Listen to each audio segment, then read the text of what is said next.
नमस्ते जी, नमस्ते। क्या हाल चाल?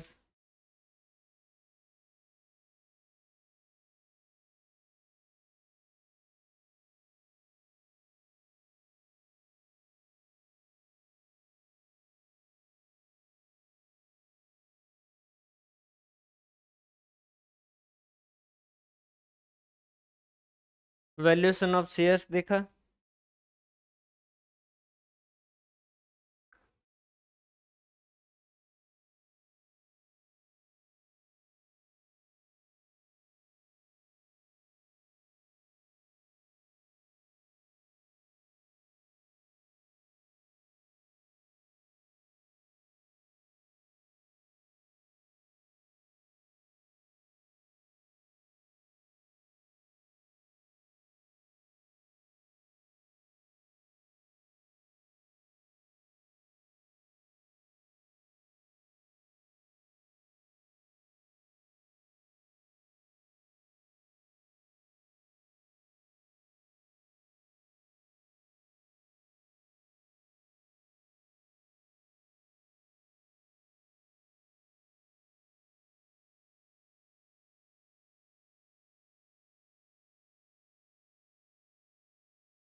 गुड इवनिंग जी, गुड इवनिंग। भाई, वैल्यूएशन ऑफ शेयर्स के जो नोट्स अपलोड किए थे उनको जो है वो देखने को कहा था। क्या देखे हैं?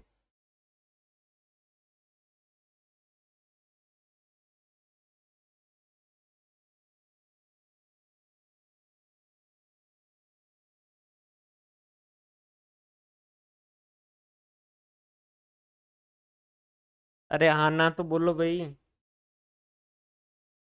देखे हैं या नहीं देखे हैं?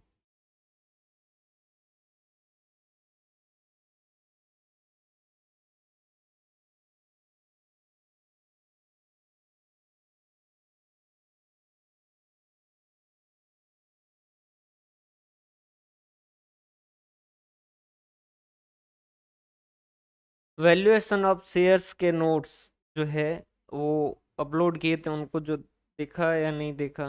पढ़े हो या नहीं पढ़े उनको?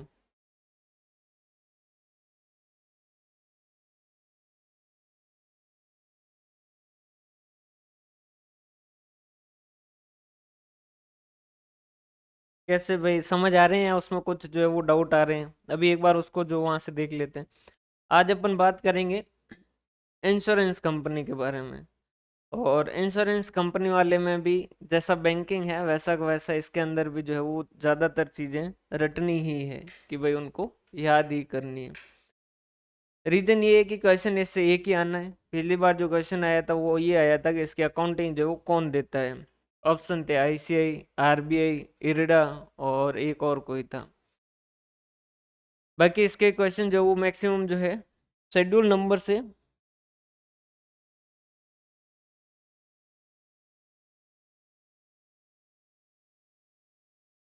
शेड्यूल नंबर वगैरह जो है और वो थ्योरी है, तो उसको तो वहाँ से एक बार देखना पड़ेगा।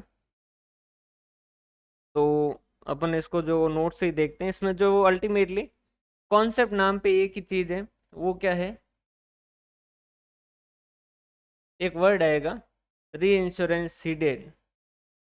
क्या होता है जैसे समझिएगा। ये एक एबीसी लिमिटेड है जो कि क्या दे रही है, इंश्योरेंस का बिजनेस जो है वो देखती है। इसके पास एक ये कोई आदमी आया और उसने कहा कि मुझे जो क्या करवाना है, मरीन इंश्योरेंस करवाना है। मरीन मतलब जहाज का इंश्योरेंस करवाना है। उसने कहा ठीक है सर, कर देंगे। कितने की वैल्यू है? तो इसने कहा कि 100 करोड़ की वैल्यू है। अब इसने हाँ तो बोल दिया, लेकिन जैसे ही कम ये गया उसके बाद में पता चला कि भाई अपना जो 100 करोड़ की लिमिट के अंदर अपना काम नहीं है। तो उसने क्या किया, एक दूसरी कोई कंपनी है जैसे XYZ लिमिटेड, इसने क्या किया, ये वाला जो इंश्योरेंस है वो क्या कर दिया, उसने आगे ट्रांसफर कर दिया XYZ लिमिटेड को। तो पार्टी जो है वो क्या करेगी, प्रीमियम इसको देगी।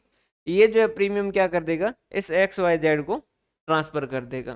कल को अगर नुकसान हुआ तो ये इसको क्लेम देगा, लेकिन ये क्लेम देगा कैसे? इससे पैसा लेके फिर जो ये इसको क्लेम देगा।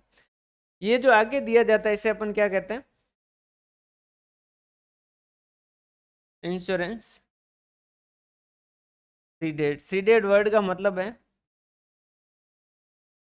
सौंपना। ठीक है। अब अगर इससे पूछा जाए कि भाई तुम्हारी इनकम कितनी है, इंश्योरेंस से प्रीमियम से कितनी इनकम है, तो इसने कहा कि मेरा जो प्रीमियम है, जो डायरेक्ट बिजनेस है, उससे आया मान लीजिए 5 लाख रुपए। ठीक है। उसके बाद में री इंश्योरेंस एक्सेप्टेड, मतलब कि इसके पास कोई और आया और उसने कहा कि हमारा इंश्योरेंस जो वो आप अपने पास रख लो, और वो जो है वो 1 लाख रुपए है। और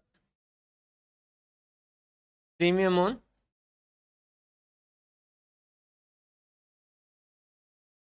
इंश्योरेंस सीडेड जो कि है 2 लाख रुपए। तो बताइए इस इंश्योरेंस कंपनी का प्रीमियम इनकम कितनी होगी?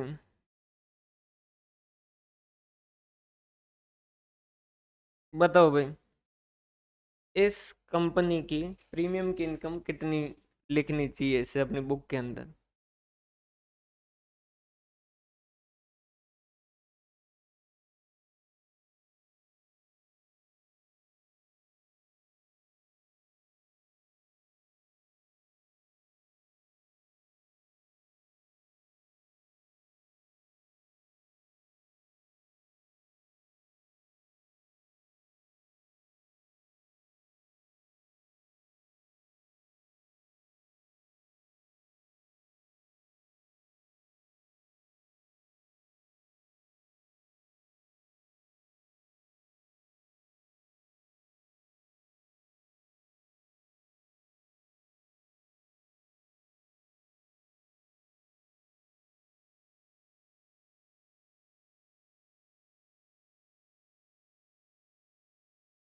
8 लाख।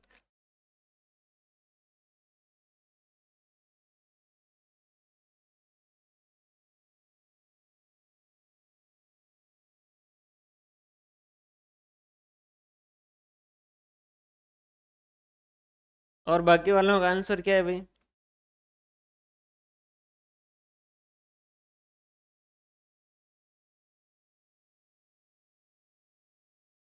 5 लाख, 1 लाख, 2 लाख।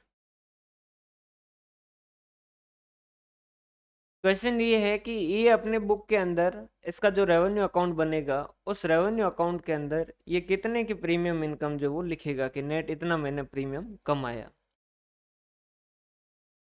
इसके पास जो बिजनेस आया 4 लाख।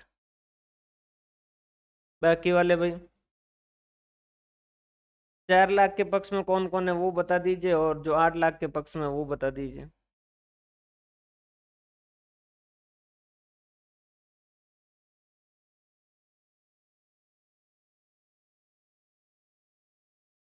4 लाख आएगी इनकम, बिल्कुल सही बात है भाई, 4 लाख इनकम आएगी। 8 लाख जिसका आंसर है वो भाई हाथ खड़े करके खड़े हो जाए।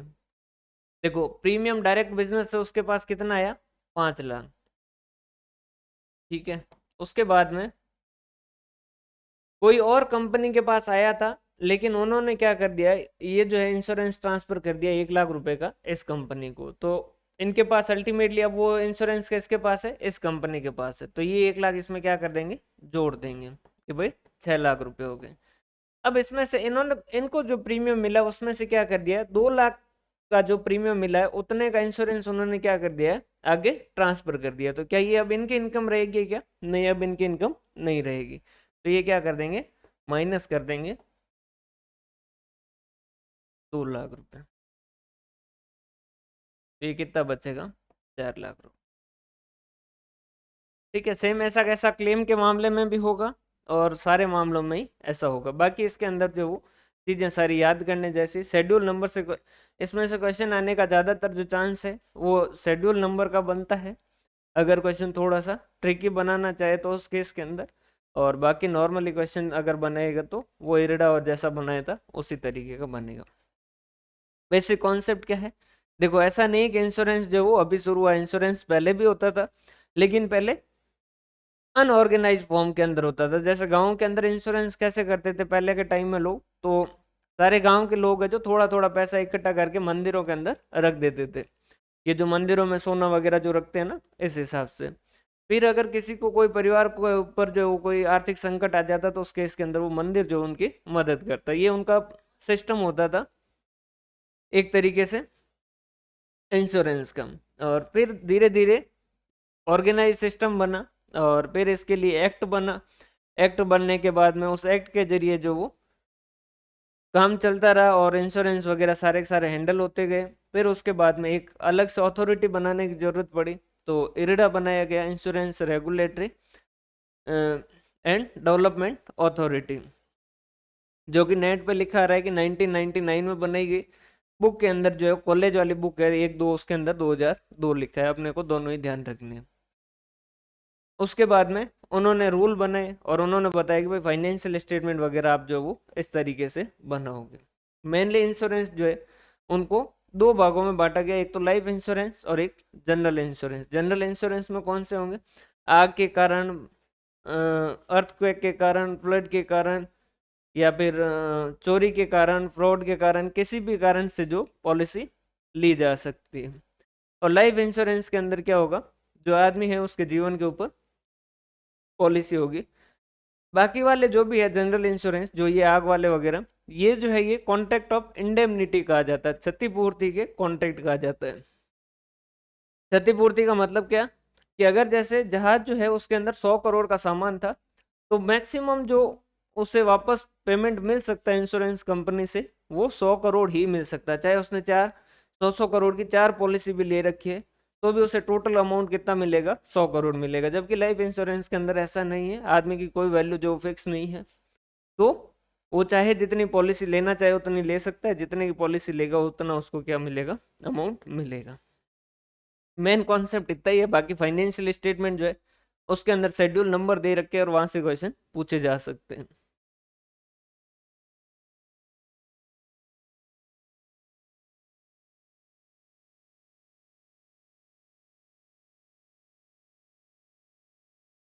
भाई ये जो चैप्टर है ना, ये जो इंश्योरेंस हो गया, बैंकिंग हो गया, और आगे ये जो छोटे छोटे टॉपिक पढ़ेंगे, ये अल्टीमेटली लॉटरी टाइप के काम करेंगे। रीजन क्या है? क्योंकि इनमें से सीधे सीधे क्वेश्चन पूछे जाएंगे, इनमें से कोई हार्ड या ट्रिकी क्वेश्चन नहीं पूछा जा सकता, बहुत ही सिंपल से क्वेश्चन पूछे जाएंगे। तो इनमें जो भी नोट्स में दे रखे हैं उन सारी चीज़ों को याद कर लीजिएगा, इसमें जो बिल्कुल भी।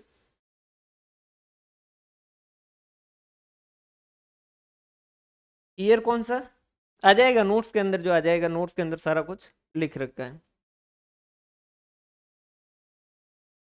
नोट्स के अंदर सब लिखे ना।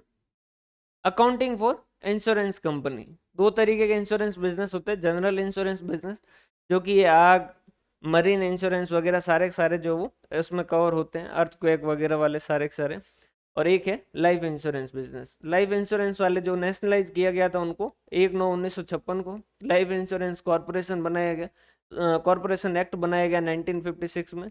और प्राइवेट सेक्टर के लिए 2003 से खोल दिया गया। पहले जो है वो लाइफ इंश्योरेंस सिर्फ और सिर्फ गवर्नमेंट ही करती थी। और 2003 के बाद में अब आप देखते होंगे बहुत सारे जो प्राइवेट सेक्टर आ चुके हैं, मैक्स लाइफ वगैरह, आईसीआईसी वगैरह, ये जो है बहुत सारे चल रहे हैं, और पॉलिसी भी बहुत सारी है।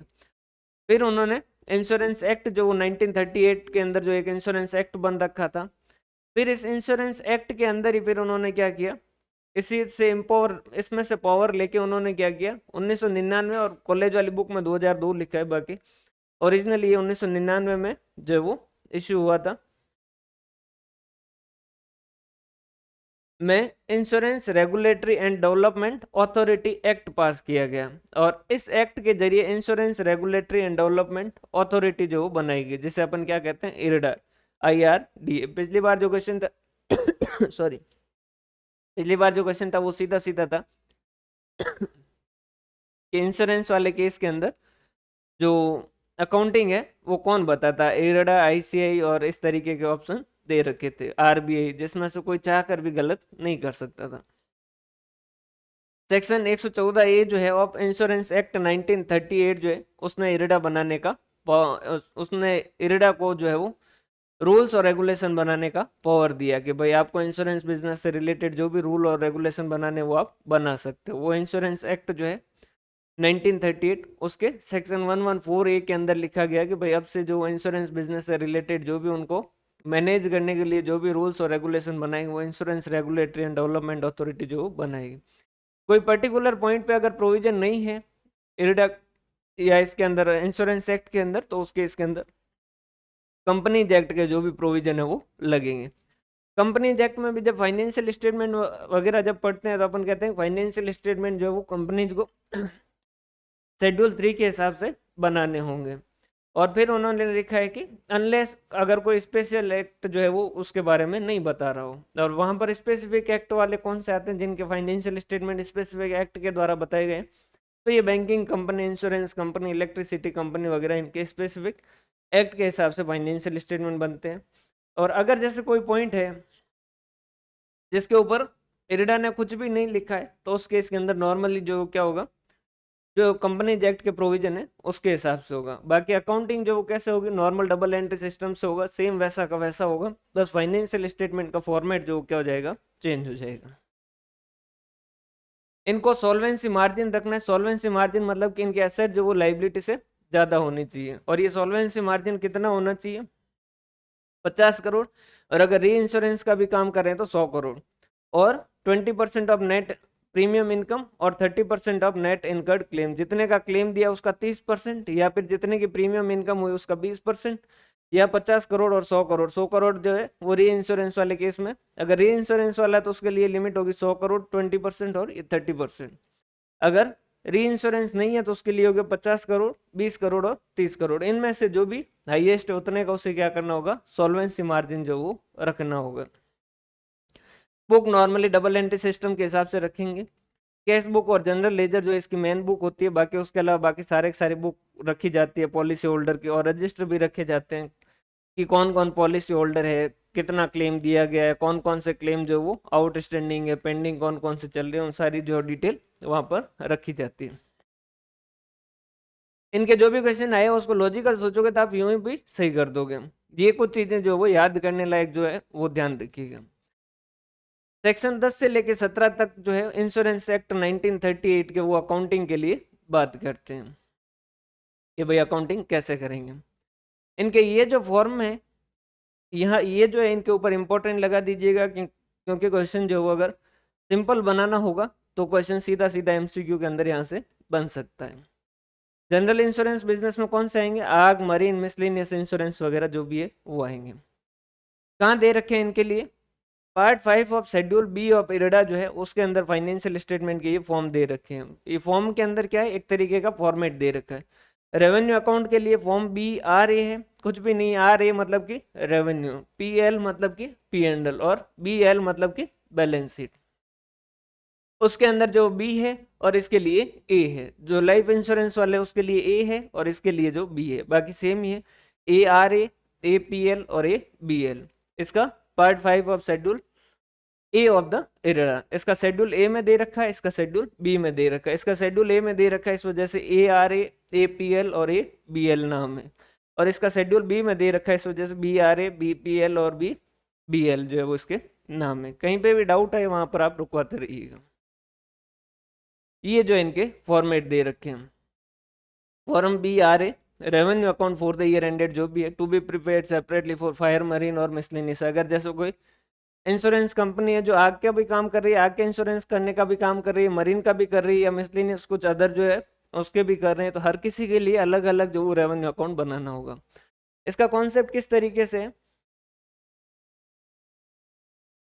कि भाई जैसे तीनों ही कर रहे हैं तो ये फायर वाले का जो रेवेन्यू अकाउंट हो जाएगा, ये मरीन वाले का रेवेन्यू अकाउंट हो जाएगा, और ये मिसलेनियस का रेवेन्यू अकाउंट हो जाएगा। इन तीनों का बैलेंस जो वो कहाँ ट्रांसफर कर देंगे, इनके पी एंड एल में, और पी एंड एल का बैलेंस नॉर्मली जो बैलेंस होता है वो कहाँ जाता है, बैलेंस शीट में। ये जो है रेवेन्यू अकाउंट ये एक्स्ट्रा होंगे, ये हर किसी के लिए पर्टिकुलर एक एक बिजनेस के लिए अलग से बनाएंगे।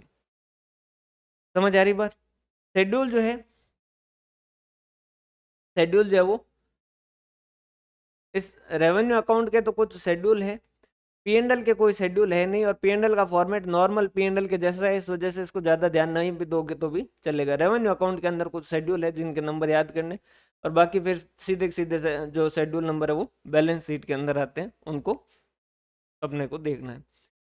सबसे पहले लिखेंगे प्रीमियम अर्न, जिसके लिए शेड्यूल नंबर जो होगा 1। दूसरा जो change in provision for unexpired reserve, इसका आगे एक एग्जांपल दे रखा है अनएक्सपायर्ड रिजर्व जो है उसका। इंटरेस्ट, डिविडेंड, रेंट जो भी है और बाकी अदर जो भी इनकम इनकी हो रही है, पर्टिकुलर उस बिजनेस के लिए बात करें, और उस बिजनेस के लिए जैसे आग के लिए बना रहे तो आग के केस में कितने का क्लेम जो वो दिया गया है, कितना कमीशन दिया गया है। यहाँ पर जो भी बिजनेस लेके आएंगे वो कौन लेके आएंगे, इंश्योरेंस एजेंट लेके आएंगे, इस वजह से इंश्योरेंस एजेंट को अपने को क्या करना है, कमीशन देना होगा। ऑपरेटिंग एक्सपेंसेस जो है वो उसका शेड्यूल नंबर 4 है। ऑपरेटिंग एक्सपेंसेस बिजनेस को चलाने के लिए जो नॉर्मली जो भी खर्चे लगते हैं वो सारे सारे रहेंगे। और change in provision for unexpired reserve, इसको अपन आगे देख लेंगे, अदर टू बी स्पेसिफाइड, ये ऑपरेटिंग प्रॉफिट वगैरह आ जाएगा। प्रीमियम अर्न में क्या करेंगे, प्रीमियम फ्रॉम डायरेक्ट बिजनेस, जितना डायरेक्ट बिजनेस से प्रीमियम आया उसमें ऐड कर देंगे री इंश्योरेंस एक्सेप्टेड, मतलब कि अपने पास री इंश्योरेंस से कितना बिजनेस आया। जैसे हमने 5 लाख लिए थे और 1 लाख जो री इंश्योरेंस वाले आए थे, तो 5 और 1 ये हो गए 6 लाख, लेकिन 6 लाख में से 2 लाख का जो प्रीमियम था उसका इंश्योरेंस हमने आगे सौंप दिया था, तो वो हम क्या कर देंगे, लेस कर देंगे, ये आ जाएगा आपका नेट प्रीमियम। इसमें एडजस्टमेंट 4 होगा अनअर्न प्रीमियम, वही जैसे अनअर्न इनकम जैसी होती है ना, लास्ट के अंदर जितना आउटस्टैंडिंग है या फिर जितना अनअर्न है उनके लिए एडजस्ट करेंगे। अगर साल के लास्ट में कुछ ऐसा प्रीमियम है जो एडवांस में रिसीव हो गया है तो उसको क्या करेंगे, अपने इनकम में से लेस करेंगे, और शुरुआत वाला है तो उसको ऐड करेंगे। वैसा वैसा कुछ प्रीमियम ऐसा है जो ड्यू हो चुका है लेकिन अभी तक कस्टमर ने नहीं दिया है, तो उसको क्या करेंगे, ऐड करेंगे, और बाकी वाला जो क्या करेंगे, शुरुआत वाला लेस करेंगे। समझ आ रही बात। नॉर्मल जो कॉन्सेप्ट है वो सारे के सारे वही रहेंगे। ये आ जाएगा टोटल प्रीमियम कितना अपन ने कमाया।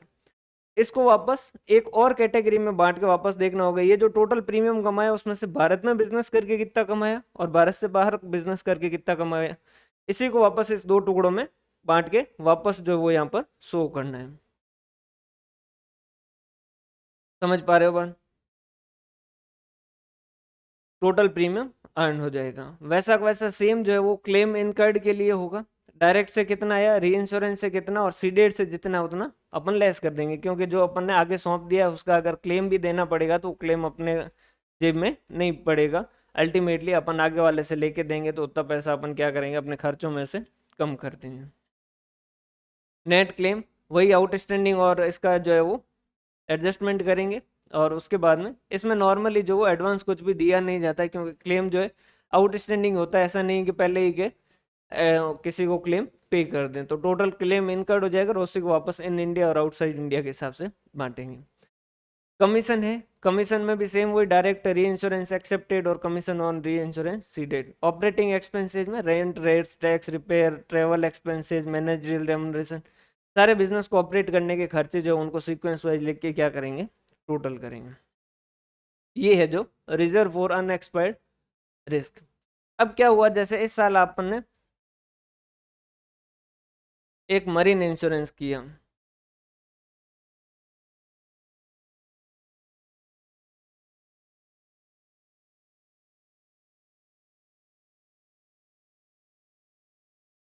अपन ने क्या कर दिया, एक मरीन इंश्योरेंस किया, किसी जहाज का अपन ने इंश्योरेंस कर दिया।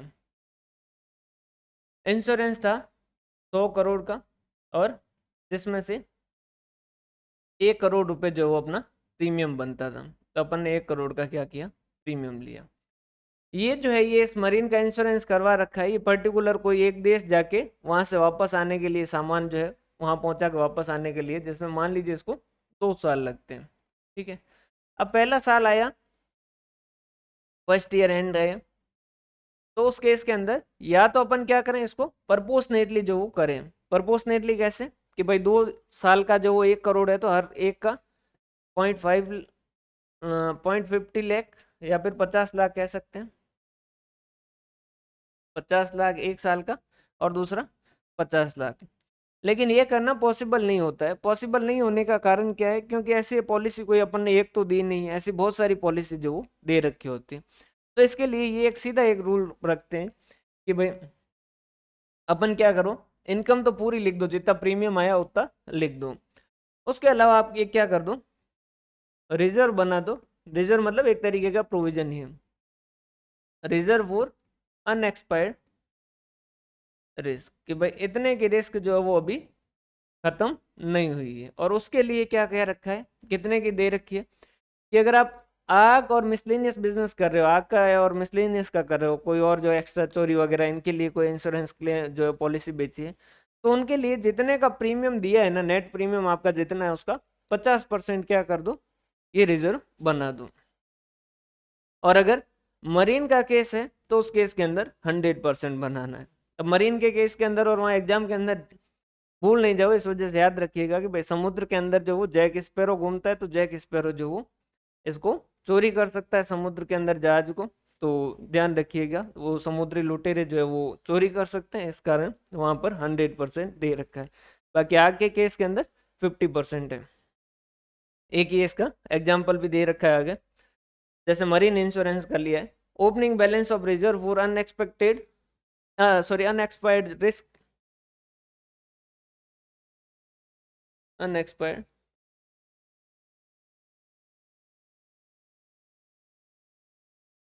अनएक्सपायर्ड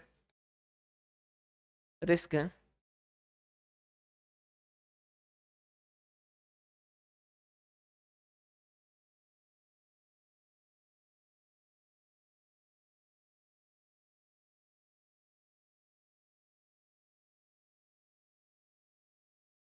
एक सेकंड में नोट्स में करेक्ट कर लेता हूँ ना।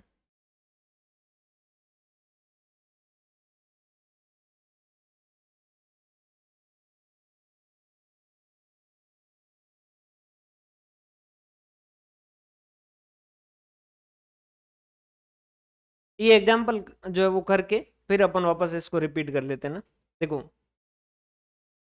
किस तरीके से बनाना है, कि ओपनिंग बैलेंस दे रखा है रिजर्व का, अनएक्सपेक्टेड जो भी रिस्क है उसके लिए 5 लाख रुपए की, 5 लाख का हमारा शुरुआती बैलेंस है, हमने इस रिस्क के लिए 5 लाख का रिजर्व बना रखा है। फिर क्या हुआ, इस साल हमारा प्रीमियम आया ऑन डायरेक्ट बिजनेस जो कितने का है, 1 लाख रुपीज का है। इसको 10 लाख कैसे कर दिया भाई?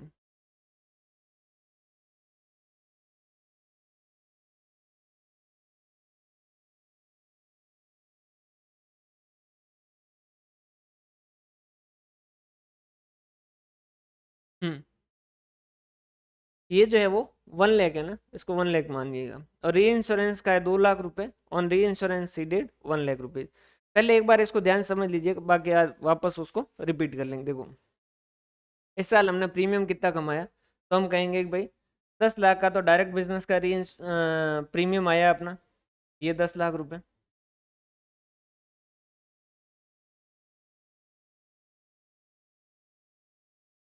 ये 10 लाख रुपए। उसके बाद में री इंश्योरेंस का कितना आया, प्लस 2 लाख रुपए, 10 और 2 12, जिसमें से 1 लाख का प्रीमियम अपन ने आगे किसी को सौंप दिया है, इतने का इंश्योरेंस अपन ने आगे किसी को दे दिया है। तो अल्टीमेटली हमने कितने का कमाया, 10 2 12 और एक में से एक गया, 11 लाख का अपन ने प्रीमियम कमाया। तो ये क्या कहता है, जो प्रोविजन है वो क्या कह रहे हैं, कि जितना नेट प्रीमियम है आपका, उतने का 100% का आपका क्या होना चाहिए, प्रोविजन होना चाहिए। प्रोविजन जो है यहाँ पर, प्रोविजन अपन समझने के लिए प्रोविजन है, बाकी इसका नाम जो है वो क्या लिखा है, रिजर्व फॉर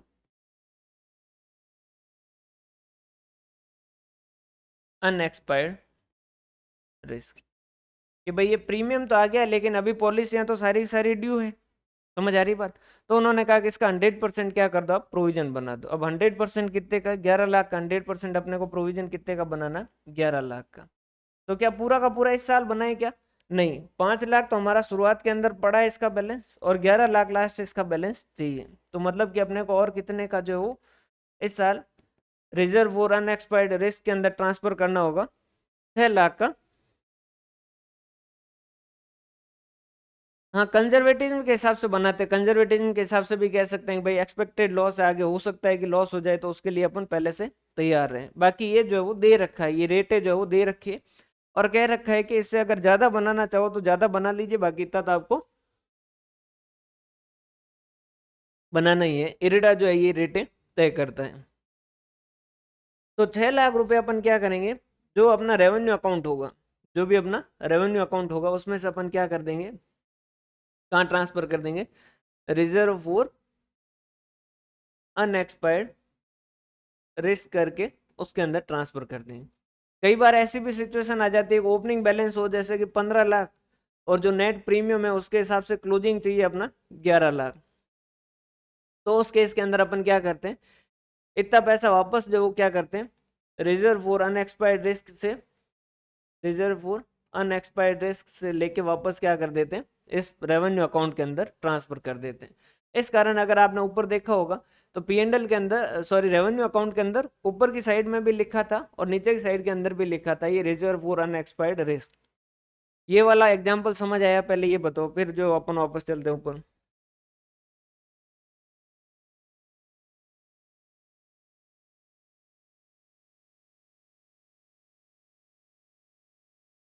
ये एग्जांपल समझ आया।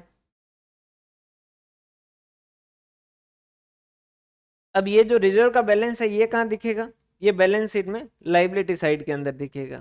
ये 6 लाख रुपए किससे क्रिएट करेंगे, रेवेन्यू अकाउंट से क्रिएट करेंगे।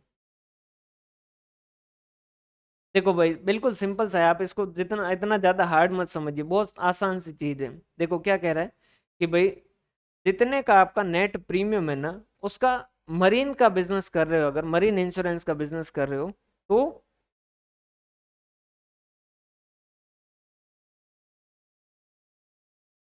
हम्म, देखो क्या कहा गया है कि अगर मरीन इंश्योरेंस का बिजनेस कर रहे हो तो उस केस के अंदर आप जितने का प्रीमियम अर्न करते हो नए साल के अंदर, उसका 100% आपको क्या चाहिएगा, रिजर्व बनाना है। और रिजर्व कौन सा, रिजर्व फॉर अनएक्सपायर्ड रिस्क। क्योंकि जैसे प्रीमियम मैंने आज ले लिया, जैसे लाइफ इंश्योरेंस के केस से समझ लीजिए, वैसे लाइफ इंश्योरेंस में है नहीं, सिर्फ अपन समझने के लिए कह रहे हैं।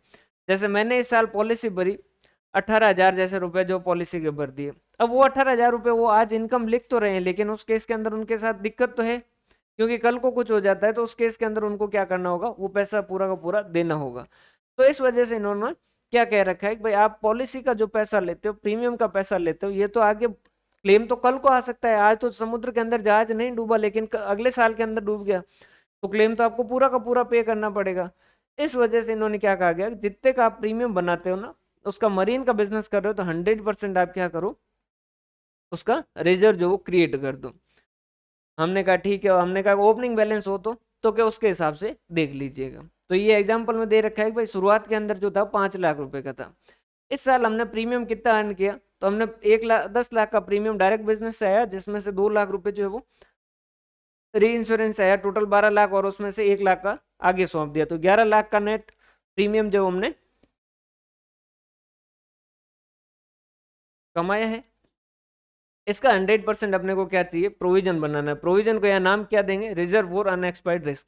तो 11 लाख का प्रोविजन जो है वो बनाना है, लेकिन 11 लाख का बनाना है, उसमें से 5 लाख का तो शुरुआती बैलेंस पड़ा है, तो अपन क्या करेंगे, 5 लाख का ये पड़ा है तो अपन क्या करेंगे, 6 लाख का प्रोविजन और बनाएंगे। तो 6 लाख का प्रोविजन और कैसे बनाएंगे, तो अपना जो रेवेन्यू अकाउंट होगा, भाई प्रोविजन फॉर बैड डेब्ट्स कैसे बनाते हो, PNL account debit to provision for bad debts, provision for bad debts इस तरीके से बनाते हो। यहाँ क्या है, रेवेन्यू अकाउंट है, revenue account debit to reserve for unexpired risk, कितने का, 6 लाख का। अब बैलेंस शीट के अंदर क्या होगा, ये रिजर्व जो लाइबिलिटी साइड में दिखेगा, कितने से दिखेगा, 5 लाख का इसका शुरुआती बैलेंस, और 6 लाख का और बना दिया, टोटल 11 लाख का दिखेगा। तो ये कह रहे हैं कि लास्ट के अंदर कितना शो होना चाहिए, तो जितना आपने प्रीमियम कमाया उसका 100% जो बनना चाहिए। कई बार केस उल्टा भी हो जाता है, शुरुआत के अंदर जैसे 15 लाख का पड़ा था और यहाँ पर जो 11 लाख की जरूरत है, तो उस केस के अंदर कहा गया कि उस टाइम में आप क्या कर दीजिएगा, इसको वापस कम कर दीजिएगा। तो इस केस के अंदर क्या कर दोगे, उल्टी एंट्री कर दोगे, reserve for unexpected risk to revenue इतना जो वापस ले लेंगे, जैसे 4 लाख का है, 11 लाख चाहिए और 15 लाख पड़ा है, तो 4 लाख जो वापस इसमें से लेके रेवेन्यू अकाउंट में ट्रांसफर कर। अब समझ आया ये? आराम से इसे एक बार आराम से देख लीजिए, बिल्कुल तसल्ली से इसको पूरे एग्जाम्पल को देख लीजिए।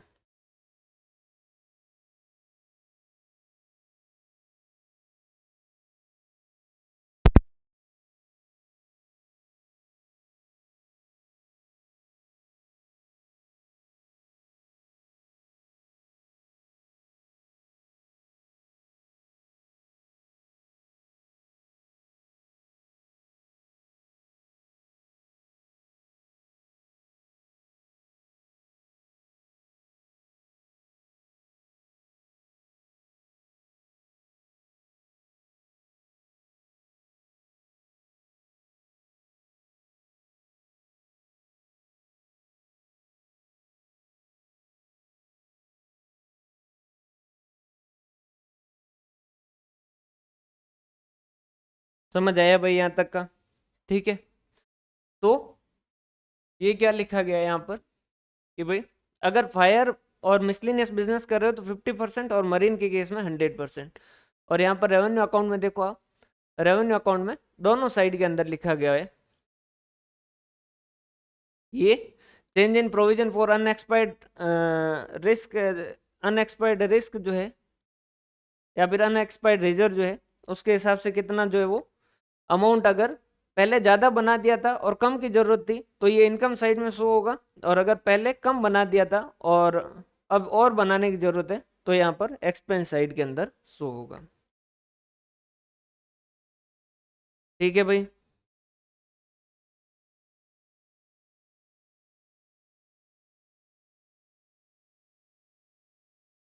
ठीक है यहाँ तक का? आगे बढ़े।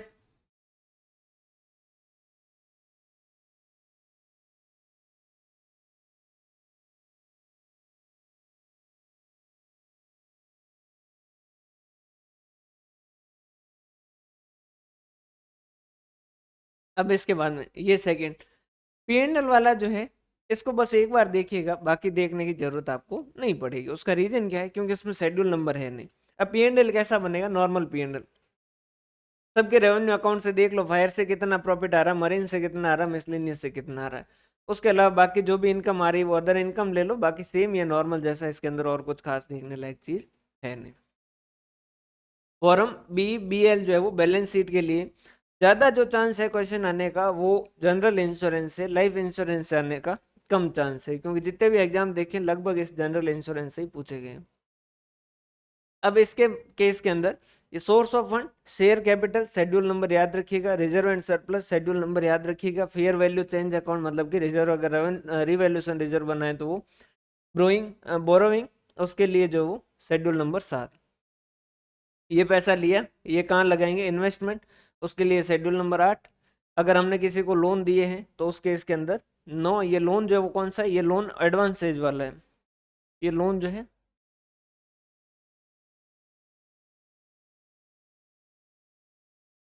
ये loan and advance as given है। मैं नोट्स में भी लिख देता हूँ, आप कहीं कंफ्यूज ना हो जाओ।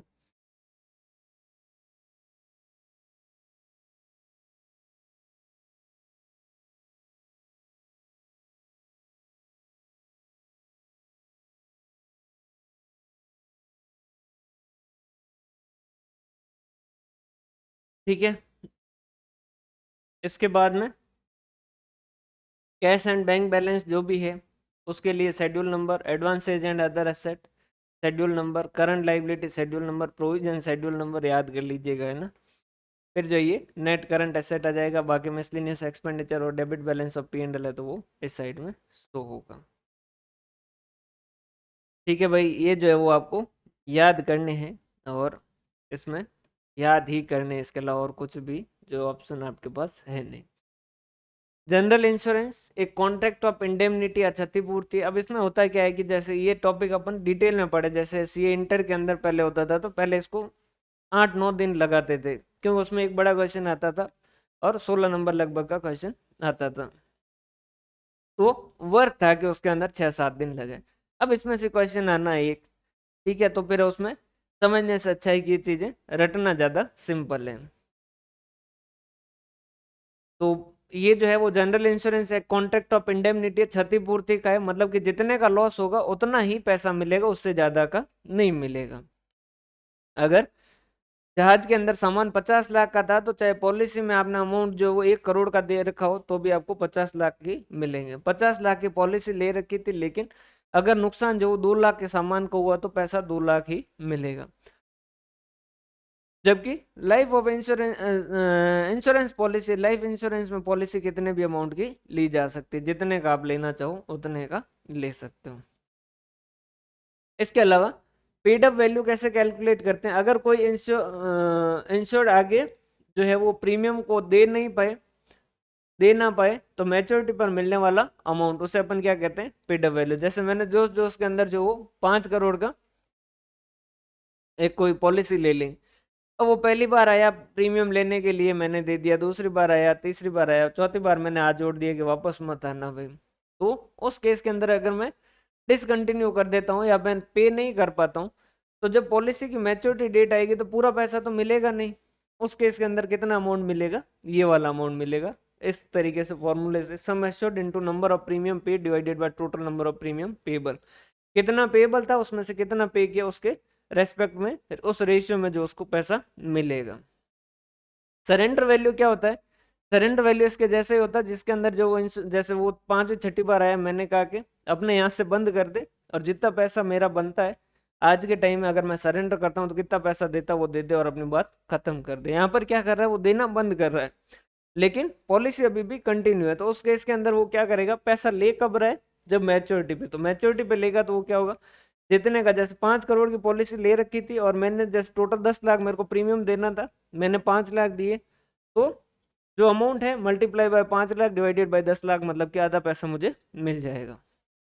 सरेंडर के अंदर मैं क्या करता हूँ, मैंने दो पॉलिसी दी 18,000 18,000 महीने, मान लीजिए 36,000 का, मैंने कहा कि ये मेरा जो है वो मेरे को सरेंडर करना है अभी का अभी, तो उन्होंने कहा कि ठीक है आपका टोटल 37,000 रुपये लीजिए और आपकी पॉलिसी खत्म है।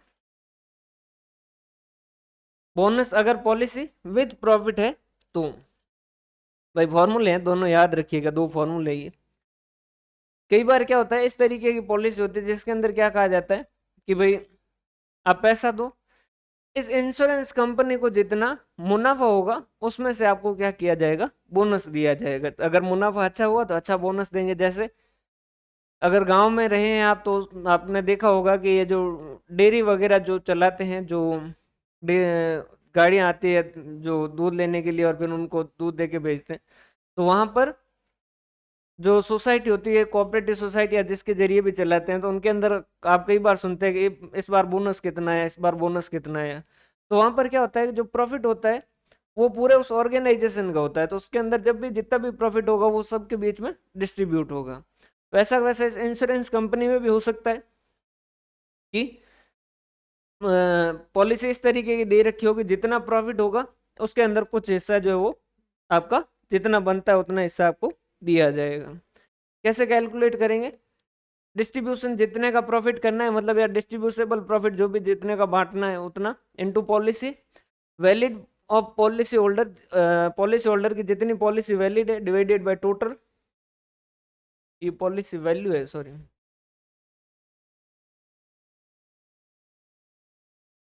ये पॉलिसी वैल्यू है। भाई आज कुछ ज़्यादा ही एरर हो गए हैं।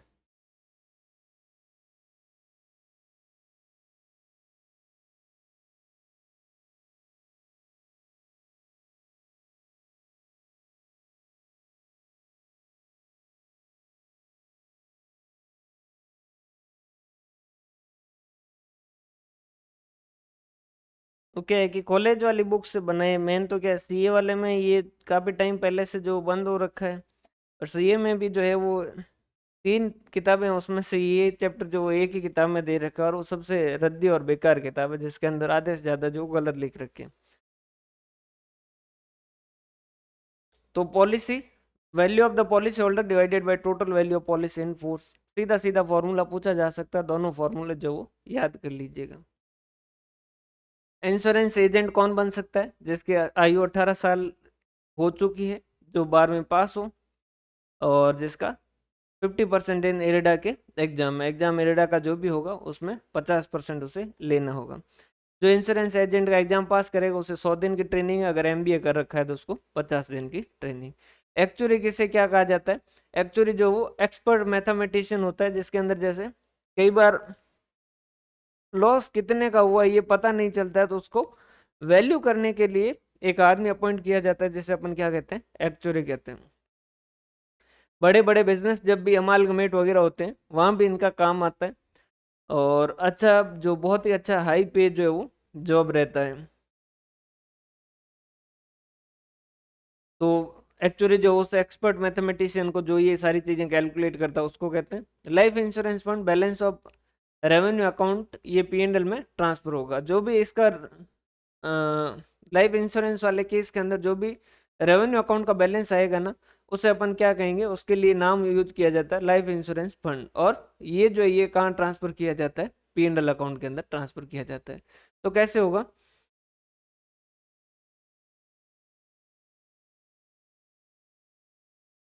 ये इनका बनेगा नॉर्मल जैसे आप, बाकी देखो डबल एंट्री सिस्टम है, अगर कहीं पे भी कोई भी अटको ना, सीधा अपने नॉर्मल हिसाब से देखिएगा।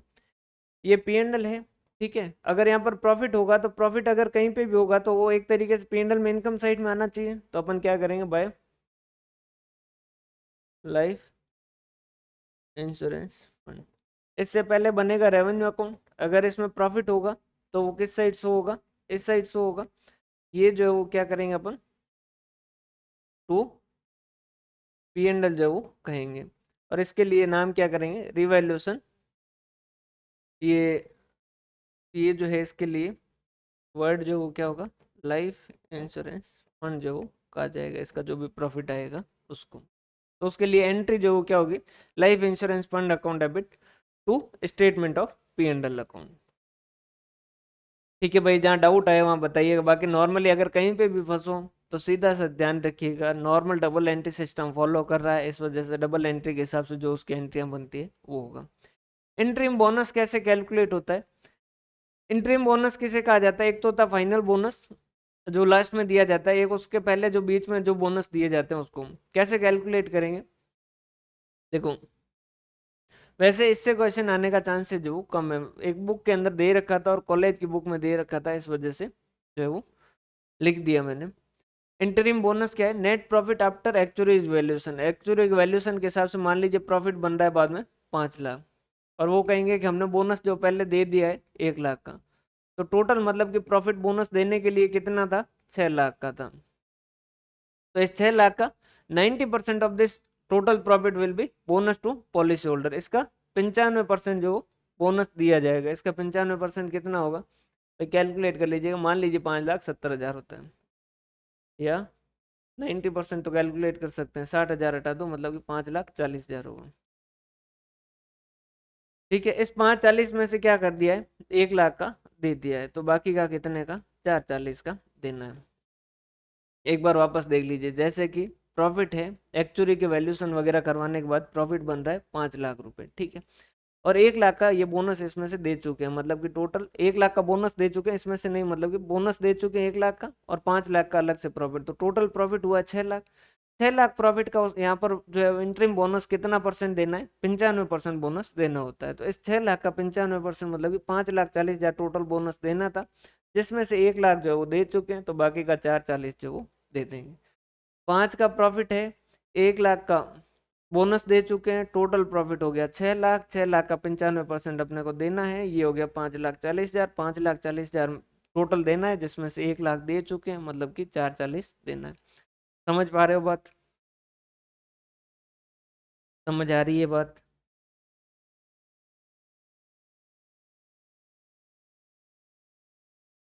Distribution of profit in case of abnormal losses in the life insurance. Same normal जो भी आपकी एंट्री होती है ना, वो सेम टू सेम ही रहेगी।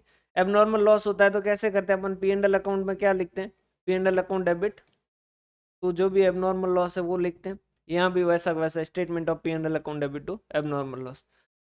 उसके अलावा बोनस टू पॉलिसी होल्डर, ये जो बोनस बनता है ये बोनस कैसे दिया जा सकता है? या तो रोकड़ उनको पे कर दो, और या फिर रोकड़ पे नहीं करो तो उसके इसके अंदर उनके प्रीमियम का जो अमाउंट बनता है कि भाई जैसे एक आदमी का बोनस बना 10,000, तो उसको कहा कि ये लो 10,000 रुपये रोकड़ पकड़ो। एक तो इस तरीके से दे सकते हैं, या फिर कह सकते हैं कि भाई तेरा जस्ट आगे प्रीमियम ड्यू होने वाला 20,000, इसमें से 10,000 हम क्या कर देते हैं, एडजस्ट कर देते हैं।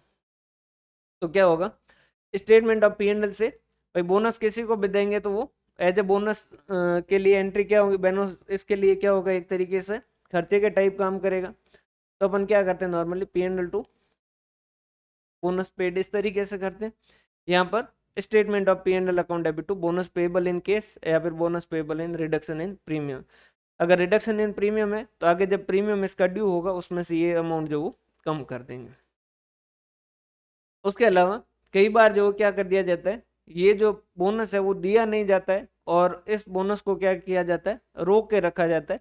जब भी मैच्योरिटी होती है उस टाइम दिया जाता है, या फिर जो भी डेथ वगैरह का केस है उस टाइम दिया जाता है। तो अपन क्या कर देंगे, statement of P&L to life assurance fund जो है उसके अंदर ट्रांसफर कर देंगे। बाद में जब उस जो भी पर्सन जिसने पॉलिसी ले रखी है उसका जब मैच्योरिटी आ जाएगा तो इसमें से उसका जितना पैसा बनता है life assurance fund account debit to cash account उसको ट्रांसफर कर देंगे। नॉर्मल ध्यान रखिएगा, अकाउंटिंग जो वो डबल एंट्री सिस्टम से ही की जा रही है, तो नॉर्मली जो आप एंट्रियां करते हो ना वो सेम टू सेम वैसे की वैसे ही एंट्री होगी। इसके बाद में आते हैं इसके फॉर्म। ये शेड्यूल नंबर 1 है प्रीमियम अर्न के बारे में। फिर उसके बाद में इनकम फ्रॉम इन्वेस्टमेंट और इनके शेड्यूल नंबर नहीं है। फिर कमीशन का जो वो सेकंड नंबर है। ऑपरेटिंग एक्सपेंसेस के लिए 3 नंबर है। बेनिफिट पेड जो भी है उनके लिए 4 नंबर है। फिर जो P&L वाला है उसको तो सेम नॉर्मल ही है, उसके अंदर शेड्यूल नहीं है तो कोई ज़्यादा चिंता करने की बात नहीं है। और उसके बाद में sources of fund, share capital, reserve and surplus और बोरोइंग। और ये जो है वो 8 है। ज़्यादा चांसेस बनते हैं कि क्वेश्चन जो वो ये यहाँ से आए 8 और 8A में। एप्लीकेशन ऑफ फंड, पैसा कहाँ गया है, इन्वेस्टमेंट में कितना गया है और शेयर होल्डर को कितना दिया गया है। ये इनके शेड्यूल नंबर है भाई, याद कर लीजिएगा। इंश्योरेंस एक्ट 1938 हॉरिजॉन्टल फॉर्म बता रहा था, इरडा ने जो वर्टिकल फॉर्म बता रखा है बैलेंस शीट और इनका P&L का, कि भाई अब वर्टिकल फॉर्म में बना। IRDA get power by section 114 of insurance act 1938 और life insurance company ascertain its profit in 2 year. और ये लाइफ इंश्योरेंस वाले जो है वो हर 2 साल के अंदर एक बार प्रॉफिट जो उसका पता करते हैं।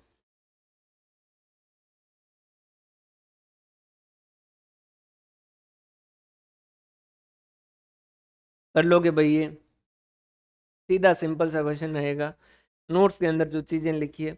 अब इसमें आपको क्या करना चाहिए, एक जगह लाइफ इंश्योरेंस और एक जगह जनरल इंश्योरेंस, जो शेड्यूल है उनके नंबर एक अलग पेज पे लिख दीजिएगा और वो शेड्यूल नंबर याद कर लीजिएगा। सबसे ज़्यादा क्वेश्चन आने के चांसेस MCQ के अंदर उस शेड्यूल नंबर से है। ठीक है, बाकी इसकी इंपॉर्टेंस इस वजह से ख़त्म हो जाती है क्योंकि ना रेवेन्यू अकाउंट बनाने का जो वो क्वेश्चन दिया जा सकता है, ना फाइनल अकाउंट बनाने का क्वेश्चन दिया जा सकता है। अब एक जो है वो अपन थोड़ा सा टाइम बच रहा है तो अपन एक बार वो भी देख लेते हैं, valuation of shares and securities. 5-10 minute इसमें ही लगेंगे, उससे ज़्यादा लगेंगे नहीं। इसमें valuation of shares and securities में सबसे ज़्यादा क्वेश्चन आने के चांसेस जो है, अगर लगता है कि जहाँ से ज़्यादा क्वेश्चन आ सकते हैं तो वो ये वाला पोर्शन है, यहाँ से सबसे ज़्यादा क्वेश्चन आने के चांसेज हैं। सबसे पहले नॉर्मल बात करें कि भाई क्या है वैल्यूएशन ऑफ शेयर, तो ये दे रखा है कि भाई नॉमिनल वैल्यू या फेस वैल्यू होती है, मार्केट वैल्यू होती है, कॉस्ट वैल्यू जितने पे शेयर खरीदा जाता है, और इंट्रिंसिक वैल्यू अपन कैलकुलेट करना अमाल्गमेशन के अंदर देख ही चुके थे, और इश्यू प्राइस जितने पे कंपनी इश्यू करती है। दो मेनली मेथड है, नेट एसेट मेथड और yield valuation method. Net asset method के अंदर क्या करेंगे अपन, इनके नाम याद रखिएगा, इसे एसेट बैकिंग मेथड या बैलेंस शीट मेथड या इंट्रिंसिक वैल्यू मेथड कहा जाता है। Value of net asset available for equity share holder divided by number of equity share, जो कि आप बस 5 मिनट कहिए, जितने की एसेट बची इक्विटी शेयर होल्डर के लिए divided by number of equity share. जो अपन इंट्रिंसिक वैल्यू वाला मेथड है ना वो सेम ही बात कर रहे हैं। Value of net asset available to equity share holder क्या करेंगे, एस्टिमेटेड वैल्यू देकर दे रखी है, रिवैल्यूड या क्वेश्चन जो भी देगा मार्केट वैल्यू, और कुछ नहीं दे रखा तो बुक वैल्यू, उसमें से लाइबिलिटी की वैल्यू लेस कर देंगे, उसमें से प्रेफरेंस शेयर कैपिटल का लेस कर देंगे, और उनका डिविडेंड है तो लेस कर देंगे, तो ये बाकी जो एसेट बचेगी वो इक्विटी शेयर होल्डर के लिए। असेट में गुडविल को यहाँ पर लेंगे, ये चीज ध्यान रखिएगा। और गुडविल की भी कौन सी लेंगे, प्रेजेंट वैल्यू ऑफ गुडविल लेंगे। उसके अलावा फिक्टिशियस एसेट नहीं लेंगे, जैसे preliminary expenses, discount on issue of securities और P&L का डेबिट बैलेंस वगैरह ये नहीं लिया जाएगा।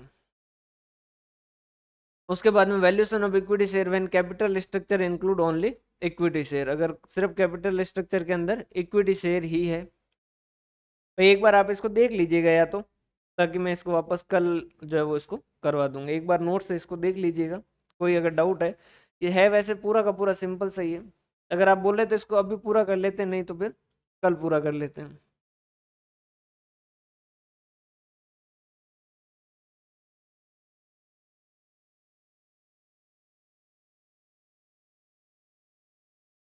बोलो भाई क्या करें, पूरा करवा दें इसको या कल ही करवाएं?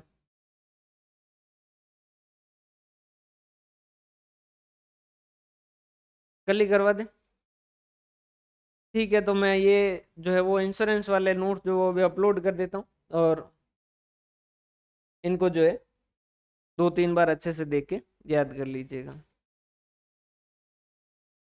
भाई आगे जो है वो सारे टॉपिक लगभग ऐसे ही आने वाले हैं, ये जो 4-5 टॉपिक है, एक ही टॉपिक जो थोड़ा बहुत समझने लायक है, मैनेजरियल रेमुनरेशन और फाइनेंशियल स्टेटमेंट वाला।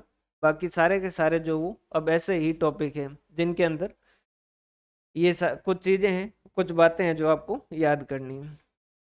क्लियर है भाई? तो बहुत बहुत धन्यवाद। हंसते रहें, मुस्कुराते रहें, पढ़ते रहें। कोई डाउट आए तो भेज दीजिएगा ना।